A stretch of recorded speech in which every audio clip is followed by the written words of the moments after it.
So you walk into any boardroom or Yeah. any executive management meeting, and eventually every topic will center around big commitments to cost saving, working capital optimization, investments justification. But the pressure to deliver, especially keeping up with innovations, digital transformation, is tremendous. Usually what I do, I'm just thinking, okay, which product line or which step in my supply chain is absolutely crucial to my business, to my performance, and to my revenue generation. I ask you, what would be your priority between cost, resilience, agility, or in what order you would want to focus? So for us, it's always There's people.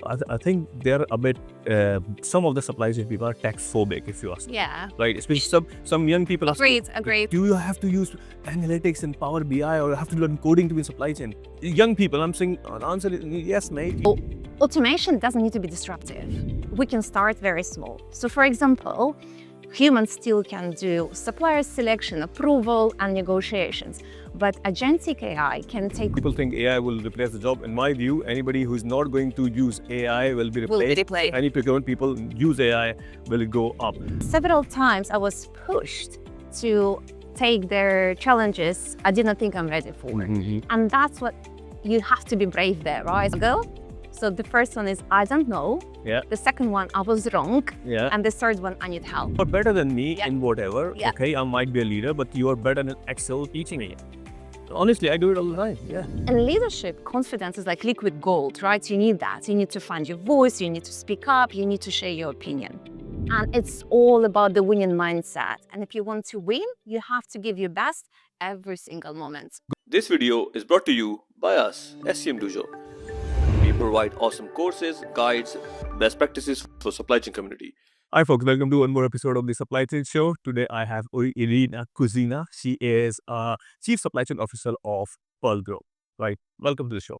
Thank you for having me. Yeah, thank you. Today, I want to talk about one thing which is every supply chain have a problem with, which is we have to reduce cost, right? We have to achieve supply chain resilience, and we have to have a supply chain agility. So in my view, they are mutually exclusive topics, because if you do reduce cost, it won't happen because you have to spend money on agility and resilience as well. What do you think? Well, I totally agree with you. So you walk into any boardroom or any executive management meeting, and eventually every topic will center around big commitments to cost saving, working capital optimization, investments justification. And of course, it's not new for supply chain, right? Yeah. We've been always doing this forever. But the pressure to deliver, especially keeping up with innovations, digital transformation, is tremendous. So also within last few years, we have learned that disruptions are here forever, right? It's not something which is exceptional.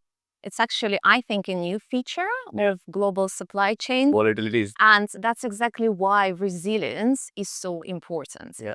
And by resilience, I don't mean just a risk mitigation. It's actually about having an ability to react immediately and efficiently when disruptions occur. Yeah. So it's impossible to anticipate and mitigate every single risk. And I don't know any company which has enough resources or enough appetite to be 100% resilient, right? Because you can't invest so much to protect every product line or every step in your supply chain. Sometimes the strategy is to know what not to do, right? You need to know where to play and where not to play. But how do we do that, right? So I think supply chain leaders should be deliberate and maybe even ruthless when they decide where to invest. Yeah.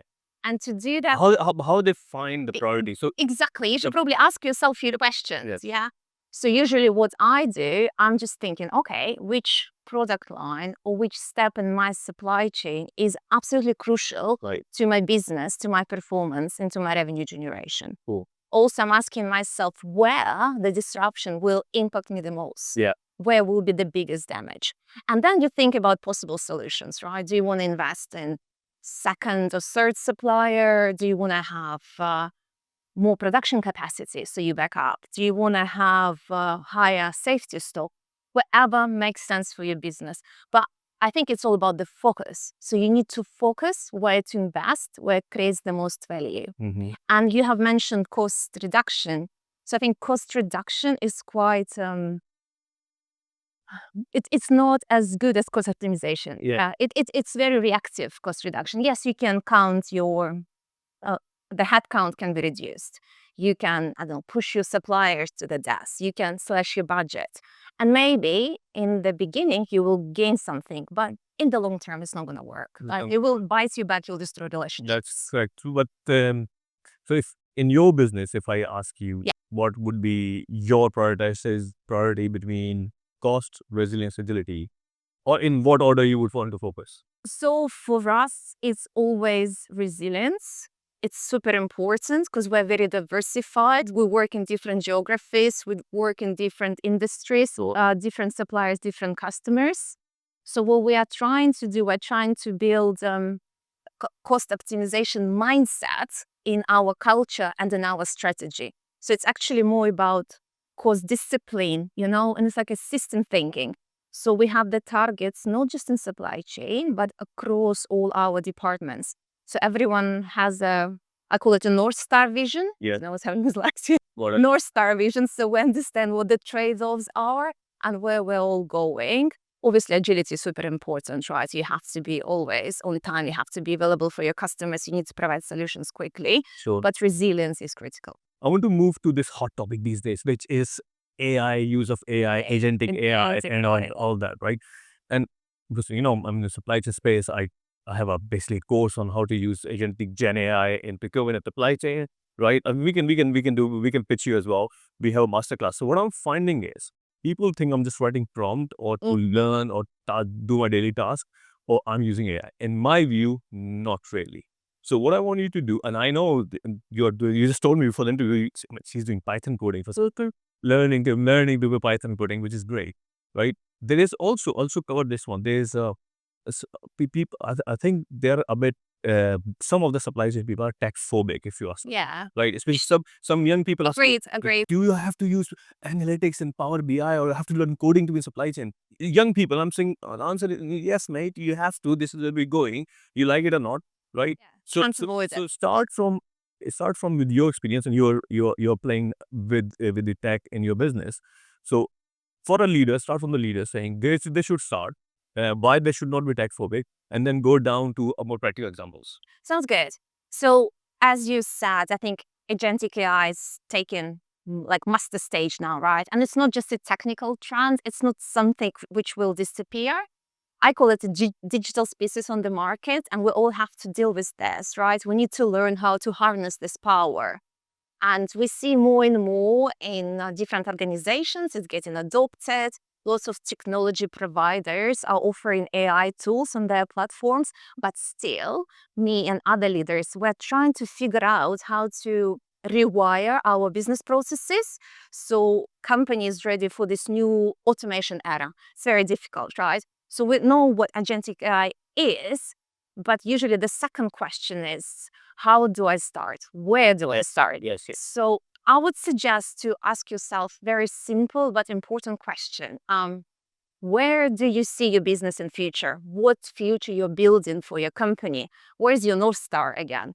Is it efficiency you're after? Is it productivity? Is it resilience, sustainability, innovation? What is it? Or is it a mix of factors? I suggest to pick one to start with and commit to it. Then maybe ask yourself second question, what do you want to do about it? Do you want to leapfrog your competitors and be at the top of industry in terms of agentic AI usage? Or you're happy with steady pace, incremental innovation? Choice is yours, right? But whatever you do, I think it's very important to remember that agentic AI is not just about the technology, it's about the future of your company as well. It's about mapping technology with your ambitions. And I do think companies that are going to win are the companies who are dreaming big, thinking bold, and using agentic AI to get to their future faster. Okay. Everything you said from the high level strategic vision point of view makes sense to me, right? But when I go down and we go to talk to supply chain leaders and we talk to them and ask them, okay, what do you want to do? They do same thing you said, But I say, okay, tell me 3 processes in your current business. It could be demand planning, could be procure to pay, could be basically logistics documentation, where you have started using AI. Forget AI. They can't tell me what. Yes. My favorite is demand planning. I do call it demand sensing, though, not just me, many people. So I think it's the shift from guesswork we used to do to foresight. So using your data as a predictive power, right? So it's not just fine tuning your forecast, it's actually using data and agentic AI to scan the market for you, predict short-term forecast with very, very good clarity, because agents can see what's happening on the market, changing customers' behavior. So again, this will make your supply chain more resilient, agile, and customer-centric. If we're talking about sourcing or procurement, I think this is their department which is the slowest to adopt agentic AI, and mostly because of traditional approach. So lots of procurement people, they're very reluctant to share their techniques or negotiation tools or the relationships with suppliers, because we perceive this as a sensitive information, right?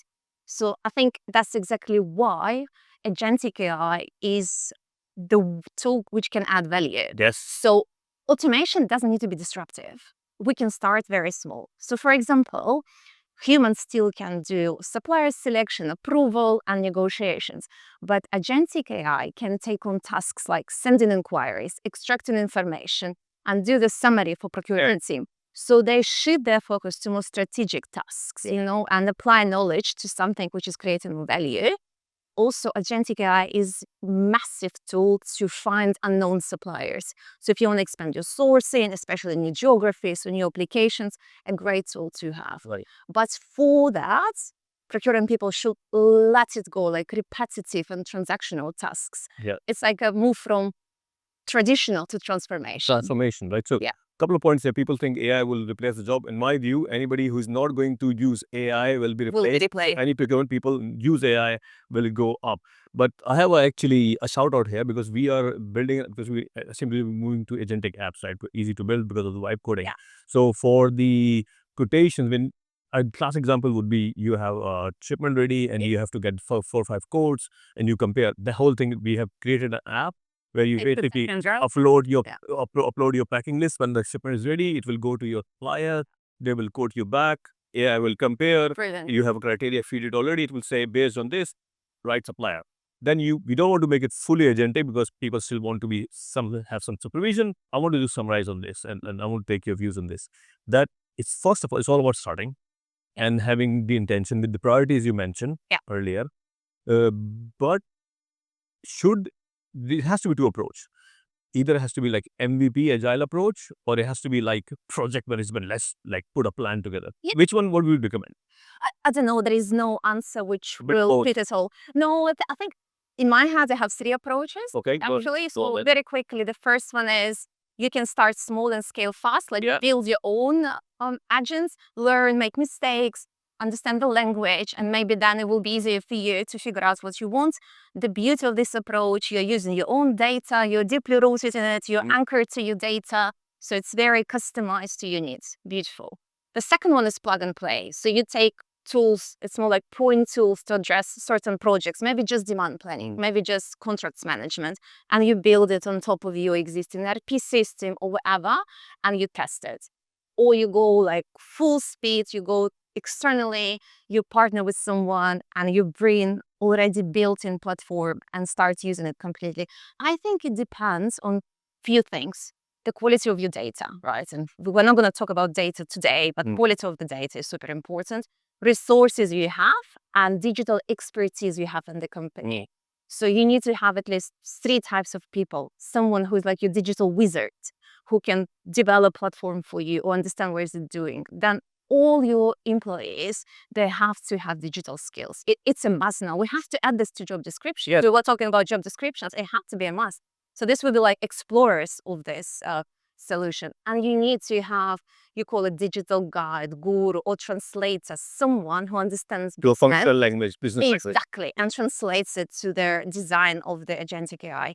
It's like a bridge builders, they make clarity out of complexity, and they turn business needs into like magic of agentic AI. Yes. Now, the third one, there is, I think supply chain function, and then I believe I was work for Eaton Bridgestone, is blessed with a lot of fantastic leaders of women, right? And I think supply chain function is a great Welcomes job women actually description in as supply well, chain. right? Yeah, So if you think, and like in my previous company, they want women engineers, it's hard to find, right? And in fact, I was before I start your no, actually, it's going to start with you, and I have a slight challenging scenario. Yeah. Well, I'll talk then. So, what's your view? You are Chief Supply Chain Officer. Pearl Group is a big group Yeah. in polyurethane. We got few more businesses.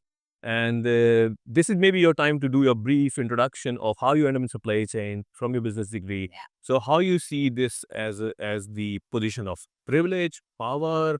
Maybe you still think being a woman leader is challenging in the industry, or if it is, why is that so? So start from your journey, and then maybe you can move towards this. Yeah, so I think I was very fortunate because in my career I had different mentors who taught me different skills. And I think a good mentor should be direct, sometimes even pushing, but it has to be this space of trust where you can have this vulnerable conversations. This is very, very important. And several times I was pushed to take their challenges I didn't think I'm ready for. And that's what you have to be brave there, right? Or the word courage comes to my mind, because without stretching beyond the safe territory, you will never learn. There is no such thing as progress and confidence or safety. It's just not going to happen. So, and if you fail fast. Don't be afraid of it. It's also good. You're learning from it. Pivot and do something different. I've been given these 3 phrases you should always use when you struggle. So the first one is, I don't know. Yeah. The second one, I was wrong. Yeah. And the third one, I need help. And People don't ask for help. Exactly. Why? What's wrong And with I think asking this for is the help? best phrase. And this is not the sign of weakness. It's a sign of brave. I think he's a leader. No. I need help. Tell me, Right. you are better than me Yeah. in whatever. Yeah. Okay, I might be a leader, but you are better than Excel teaching me. Honestly, I do it all the time. Yeah. No, I think I totally agree. These are like the markers of humility and confidence. Yeah, absolutely. And leadership, confidence is like liquid gold, right? You need that. You need to find your voice. You need to speak up. You need to share your opinion. But I think what is also important is that confidence begins with clarity. So you need to figure out what you truly want to do. Yeah. What makes your heart happy. Follow your passion. But let me tell you, but I'm not going to digress, but it's relevant to what you're saying, right? There's a difference between humility. So leadership and charisma, all that come from 2 things. That you have to be warm. I can clearly see you're warm. You have to be competent. You're a competent person. You're warm. It will create this leadership charisma. Now, I have been fortunate to work with those leaders, and I have been also unfortunate to work with leaders who got no idea. They're almost going to delegate their thinking as well, not the job.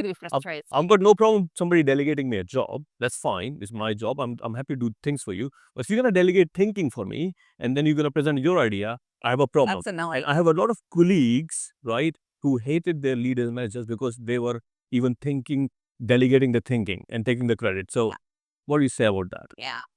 I mean, everyone needs to be able to speak up and ask. If you're not happy with this happening to you, go and ask your boss. That's fine. Face it. That's fine. Yeah, just say, why is it happening? I'm not happy. Because also, like, slightly switching back to women, we don't ask. There is a very good example. I'm not sure, I'll test on you. When you were hired first time, did you negotiate your salary for your first job? No. No. That's my first job. Neither we do as women. We never negotiate. But I was just checking this on many men. Yeah. Lots of people, men, they will try and ask for more, even for the first. Women will never do that. Almost never. We will just accept it. We'll be happy. So it's just, again, making this extra step, putting yourself there, presenting yourself, speaking up, asking questions. Or salary increase. I never asked for salary increase, but I was complaining to my friends, to my boyfriends, to my dogs. And one of my friends said, why? What the dog says in return? She was agreeing with me. But then my friend said, why are you talking to us? Go speak to your boss. So I think you should take control of your career, of your destiny, and don't blame anyone else. Be responsible and try to drive it yourself. I actually think supply chain is so exciting because we're not in the backseat anymore, right? We are driving the company. Thank God for that, because I know. before COVID, everybody used to binge about, oh, we need a seat of the C-level. Now you got it. Make a difference. No. We are in this position to make bold decisions to transform the companies. And I actually truly believe that in most cases, it's not companies competing anymore. Yeah. It's supply chains. And it's all about the winning mindset. And if you want to win, you have to give your best every single moment. Good. So I'm going to still stay on this topic of women in supply chain and women leaders. I think is a great career, right? Right. But I see some people on our famous LinkedIn. I want to name this. She's also an influencer, and then I didn't want to jump on this. And I think she attended some kind of woman thing, and then she was complaining about, oh, we are not being treated and with discrimination. And I thought, pardon my language, I apologize, I'm about to use the British word, is a load of bollocks, is rubbish, right? It's so good. No, but I think no. The reason I don't think there's any discrimination. No. believe I agree on that part. I Yeah. agree on that part. I don't think there's That's what I'm saying. So I think it's somebody complaining different about problem.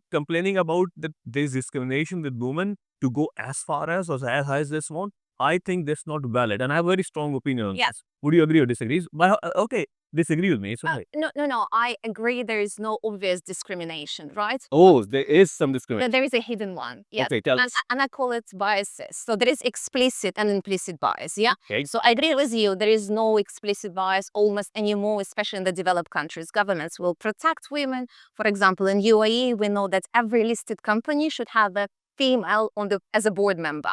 So it's a law, right? But implicit bias is very dangerous. This is when you make decision without knowing that, like, your beliefs, the way you were brought up, is impacting your decisions subconsciously, automatically, and not just you. Women have the same. We're all human.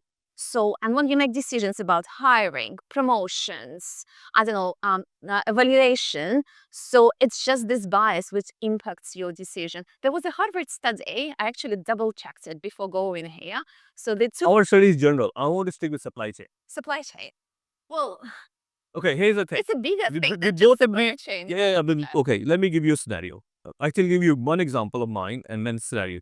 So, for example, the lady who supported me was a VP of supply chain. Her name was Janet. See, Yeah. I become whatever I become in Eaton because of her support. Otherwise, I would have. No. But she was similarly getting progress. So from MD to VP supply chain to Chief Supply Chain Officer, blah blah. So great career she has, and she was finance background. Now, in my team, I have always like equal split of man woman. And in 12 years, I have 6 promotions. Every time out of 5, I have to replace with somebody, and I saw the woman. Now, getting this scenario, right? Scenario is following. So we are hiring a demand planner, right? There's 2 CVs, man, woman, right? Same capability, same school, same skill set.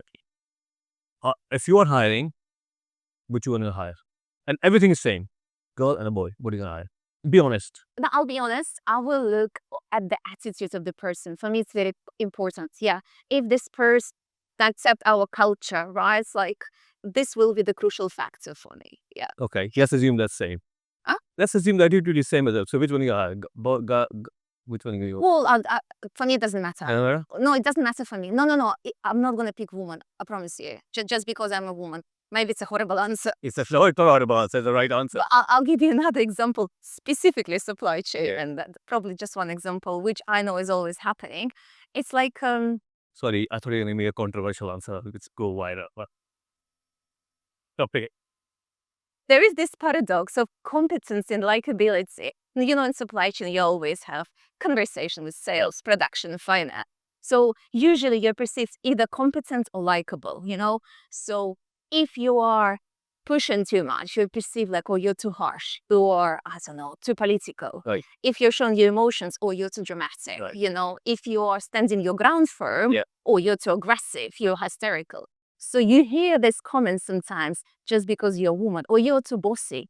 No, I'm not bossy. I'm showing leadership skills, you know? That's a little example, yes. I agree with this one. Thank Now, if I want to summarize this discussion of 3 key learnings and tell me wrong. So we both agree that in general, the opportunity for growth, men and women same. Of course. Right? Yeah. However, there is an implicit and explicit bias, which could be against not just sexist, could be religion, could No, we whatever. need to raise awareness about it. And thank you for doing this on your Right. podcast. I appreciate it. Right. And the third one is from that perspective that I think if you work hard, doesn't matter man, woman, I think it's a great chance for you to grow. Right. With this beautiful thought, if you find any of that controversial, please let us know. Because these are now ideas. Because yeah, I'm telling you that the idea here is to talk about it in a way that we create more awareness, right? And my always intention here is, and whenever I get opportunity to talk about women leaders like this, with like Irina, is to put that on the table, because I am a strong believer and promoter that supply chain is a great career forward, right? And I've been talking about it. 100% Thank you for agreeing for that. Thank you very much. Thank you very much. Thank you. Right, thanks for coming. Hopefully you like the video. And if you like it, let us know. And the hook is, we're going to take all the good answers he has given. We're going to put into download the script through the AI. And then we're going to ask AI which one are the good shots. Okay. I'll talk to you next part. Bye.